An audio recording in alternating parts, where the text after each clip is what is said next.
बिलरे बिरी बुणुवा बेले चाषी उपरे चढ़ीगला ट्राक्टर चाषींकर मृत। कटक जिला गोविंदपुर थाना अंतर्गत डिमिरी ग्रामर गुणनिधि भोई बयस 52 वर्ष। अरिसोल ग्राम निकट एक गहर बिलरे ट्राक्टर जोगे बिरी बुणुवा समय गाड़ी ड्राइवर खामखियाली मनोभाव जो ट्राक्टर रोटरटी चाषी गुणनिधि भोई संपूर्ण चढ़ी जाइथिला। एही मर्मन्तुक दुर्घटना ट्राक्टर रोटर द्वारा चाषी गुणनिधि शरीर खंड विखंडित हो जाइथिला, जहाँ फल कि गुणनिधि घटनास्थल ही मृत्यु घटी। ट्राक्टर ड्राइवर गाड़ी छाड़ी सेठारु फेरार हो जाइछे। घटनास्थल गोविंदपुर एवं कटक सदर एसडीपीओ पहुंची यार तदंत चलाइबा सह मृत गुणनिधि शव को पोस्टमार्टम पई कटक पठाइछन्ति। मृत घटनास्थल स्थानीय लोक मैंने पहुंची पाटितुंड करने सह मृत गुणनिधि भोई परिवार को क्षतिपूरण प्रदान दाबी करिसेंति।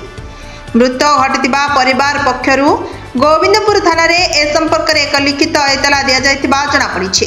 कटकरू विनोद कुमार भोई रिपोर्ट, प्रतीक्षा न्यूज।